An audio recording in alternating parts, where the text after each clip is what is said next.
2023-2024 Miami Dolphins. Now, there's so much that we can say about Tua, the health scare, the injury issues, right? We can get into all that. We can talk about concussions. We don't need to talk about that. What we need to talk about is whether or not the Dolphins can continue to be a threat. Because I can tell you this. If Tua stays healthy, the Miami Dolphins are going to be a problem this year. Let's get into this one. We saw what they were like last year without him, those 4 games that he missed because of concussions, and this was still a top 6 offense, a team that got 9 wins last season and made it all the way to the wild card round where they ended up losing. If he's healthy, imagine what all of these pieces look like. And if you can think about other things that they might add into the mix here, Dalvin Cook, then you take the 25th rushing offense. Well, now, so she mentioned Dalvin Cook. So that's kind of interesting. This came out 8 hours ago. So adding Dalvin Cook to that offense, you definitely have some issues there. Definitely would. Shout out to Duke in the building. What's up, Duke? Says Tua MVP. You never know. Stephen David says, it's your chat and channel. Stick to whatever you want. Shout out to you, Stephen. Thanks for the love and support, my man. If they had Dalvin Cook, that could be very, very interesting as far as what they would do in the run game. That is for sure. Let's keep it going. Last year, and you instantly get an upgrade there. All of these pieces I'm talking about are on the offensive side of the ball. I haven't even mentioned Vic Fangio, the most influential defensive coordinator in this era of the NFL, bringing his talents to that side of the ball, a defense that now has Jaylen Ramsey in the mix. They might be the most complete team in the AFC from top to bottom, assuming Tua can stay healthy, of course. So there you go. Dalvin Cook to South Beach. It could happen.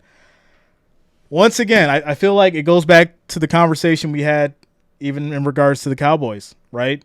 As Dak Prescott was the X factor, so was Tua Tagovailoa. Here's the thing. Coming off concussion injuries, like I said, I'm not going to go down the path of talking about that too much. My big thing is whether or not he's actually going to go out there and have the confidence. Will he go out there and have the confidence to ball? Is he going to be scared to take a hit? Is he going to play nervous? Is he going to be hurried? Is he going to have that time in the pocket to make plays? Is he going to want to run and take those hits when he needs to? These are all questions that come into next season. So it's not just about throwing the ball, right? It's not just about whether or not he can stay healthy. There's a lot of psychological things that come into this for him being a quarterback, and whether or not he's going to be able to perform and excel at that elite level. Knowing what he knows now, knowing what's at stake, and knowing how he's going to get pressured against elite defenses out there. And don't get me wrong, I don't think anybody in the NFL wants to actually hurt anybody. But realistically, some of these players want to hurt people. And if they can get a quarterback out the game, Tua is one of them. But hey, let's go ahead and get into the schedule. 2023 regular season, Miami Dolphins. What is it looking like? Well, week 1, Los Angeles Chargers. Justin Herbert, great team. So many weapons over there. This is going to be a dogfight, week 1. I was leaning towards the Chargers for multiple reasons, but the real issue here is whether or not Tua comes out and he's able to play calm, poised, focused, still utilize his tools, and they have an exceptional defense that knows how to stop Herbert and company. This is a toss-up for me right now. Week 2 against New England. I'm not feeling New England this year at all, so I'm going to say they'll beat New England. I'm not feeling Denver, even with Sean Payton being over there. Listen, yes, Denver's made some changes. Sean Payton, he's a hell of a coach. I just don't see them still being a factor or a real threat to teams like the Dolphins. So, yeah, I'm going to go Dolphins there. Week 4, this is going to be a big one. Divisional matchup against my Bills Mafia. You already know, regardless of how you feel about it, I'm going my Bills. It's going to be a great game, though. I'm not writing the Dolphins off if Tua is having a good start off to the season. Definitely going to be a dogfight.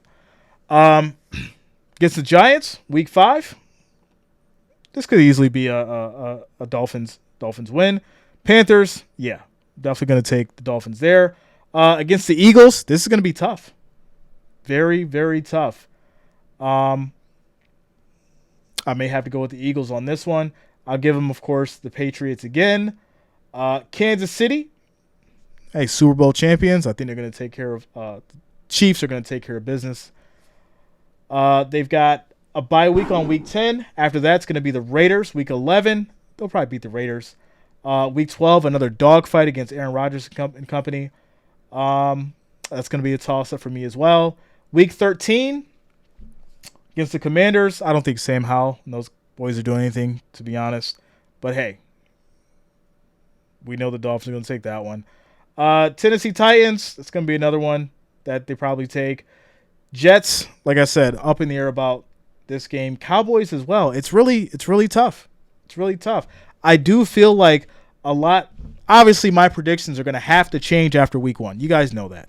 Because we're going to see exactly who's playing good, who's playing bad. We're going to have to come back, but we'll obviously address that. But right now, okay, it's looking like I would have to take the Dolphins against the Cowboys.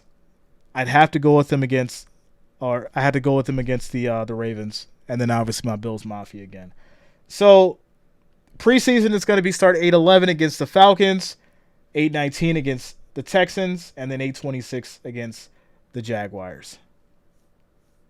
So Bob says, Dan, you got the Eagles beating everyone. Listen, the Eagles are another team that's basically complete. Right? Obviously, you have the Dolphins, who their biggest problem right now is Tua. Kansas City, basically complete. Bills. I'm having an issue with defense right now. That's my biggest problem. But if we're healthy, we're back to being complete. Dare I say it, the Giants may be a factor. Minnesota may be a factor. There's so many teams that have great defense and they built their offense up, so it's going to be trouble this year. Not to mention, I think the Jets are probably one of the biggest underrated teams right now because we don't know what to expect. We won't really know until week 1, until someone's like, wow, the Jets beat this specific team by 50, and we're sitting here like, well, we didn't expect that one, right? So there's a lot to really unpack as we break down these schedules. But I will say this. The Dolphins are definitely a threat if Tua stays healthy. And if he does, then we'll probably see the Dolphins in the playoffs. Without a doubt. Immortal says, Jay is riding the Eagles and Chargers way too much. I'm not riding anything, all right? I'm not riding anything. I'm calling it how I see it, all right? That's all I'm doing. I'm just calling it how I see it. Sheila says, I didn't get my notification either. A lot of strange things going on YouTube. Yeah, so I don't know what it is, but sometimes you have to subscribe and then click the bell. Or if you're already subscribed, make sure that you click the bell and then set notifications to all. And then the notifications should work. They've been doing this weird thing where I'll put up a video or I'll stream something and like the notification will come through on some people's phones like 3 hours after I uploaded a video. So I don't know. It's the way YouTube's working. They have control of that. All I can say is I'm here to bring you guys the content that you want. That's all. Al Bunny in the building. What's up, man? It says Tua might be home watching Netflix and retired after facing Eagles pass rush in week 7. Listen, they're beating me up about this. They're saying that I'm riding the Eagles too much. But there you go. Bundy said it as well. People are forgetting the Eagles were just in the Super Bowl.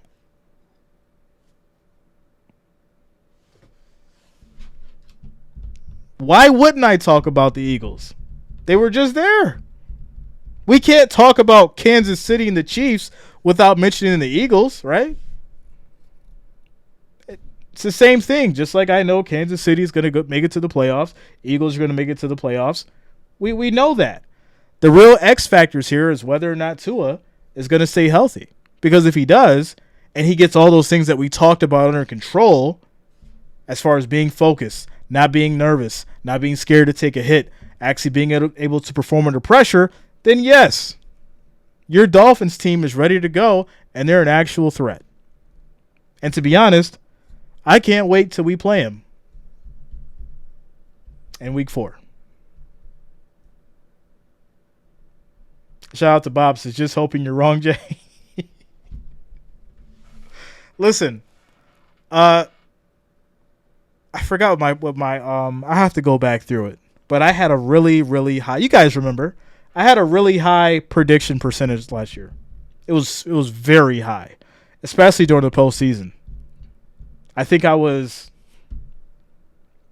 I don't know, when we started taking count, obviously, during wild card, but it was, I think I was maybe 9 for 12, something like that. I only got maybe 3 wrong out of that whole thing. So listen, once we get to the point where the season starts, these guys are playing, we're going through, each week, I'm able to break down stats, I'm able to read offenses and read defenses and give you guys all the true analytics from those specific in-game events, and we're watching it, we're streaming it, then obviously I'll know a little bit better. But right now, we're all just speculating. I'm trying to get you guys hyped up for the season, all right? That's what I'm doing as we're on day 13 of 31 before preseason. Football is literally in 3 weeks, ladies and gentlemen. 3 weeks. And we'll be ready for preseason. Shout out to you, Immortal. Says, just don't underestimate Justin Fields. I emailed you his apology form. If I'm wrong, I am only human. I will apologize. Listen, y'all know if I'm wrong, I take accountability. Because that's what I preach. If you're wrong, take accountability. If I'm wrong, I take accountability. That's what I do. But yeah, we'll address all this. Obviously, you guys know that. It's all fun. You know how we do. What was next after this? Getting into the depth chart. That's right. You guys are making me veer off just a little bit. Getting into the depth chart. All right, so who's starting for these Dolphins? At quarterback, obviously Tua Tagovailoa. Behind him is going to be Mike White, then Skylar Thompson, James Blackman. Mike White obviously coming over from the Jets. So, if Tua does get injured, we don't want that obviously, but if he does, Mike White should be able to go in there and hopefully hold down the fort. At running back, Raheem Mostert, Jeff Wilson Jr. on the second. Tyreek Hill for your wide receiver. Robbie Chosen on the second. Wide receiver Jaylen Waddle. Braxton Berrios. Wide receiver Cedric Wilson. And then River Craycraft. As far as your tight end, Durham Smythe, Tyler Croft. Fullback Alec Ingold. Left tackle is going to be Terran Armstead. Left guard Liam Etchenberg. Center is going to be Connor Williams. Right guard Robert Hunt. Right tackle Austin Jackson. As far as your defense, Christian Wilkins, Raekwon Davis, Emmanuel Agba, Jalen Phillips, David Long Jr., Jerome Baker, Bradley Chubb, Xavier Howard, Deshaun Elliott, Javon Holland, and then Jalen Ramsey. Pay attention to that name because, for me at least, I think he's getting towards the end of his career. Everyone's so hype about Jalen Ramsey coming to the Dolphins. I don't know. We'll have to see. Will he help out? Obviously, but I just don't know if it'll be too much of a factor. But we'll see. We'll see. Getting into special teams, Jason Sanders, Jake Bailey, Braxton Berrios for your punt return, punt kicker, or punt return, kick return. And then long snap, Blake Ferguson. And that is going to be your Dolphins depth chart, 2023-2024 preliminary. Shout out to my man Jonas. What's up, Jonas? What's going on with you, man? Says, I've been super busy. I have a 10-month-old in the children's hospital. We just got to go home today. Shout out to you, Jonas, and I'm definitely sorry to hear that. Prayers up for your 10-month-old child. It's never good to hear something like that, so definitely want to, give you our prayers, make sure that she's okay. So, shout out to you. Sheila says, I've watched all last season games. A few I skipped only because I wanted to. Shout out to you, Sheila. Jonas says, Williams needed to get paid. He did get paid. We definitely, we talked about that earlier. Quinnen Williams got that $96 million for the Jets. So, definitely a good deal for him. So, as far as Tua and company, that's it. If Tua stays healthy, I think your Dolphins are going to go to the playoffs. Now, what happens then? That's what's going to be in question.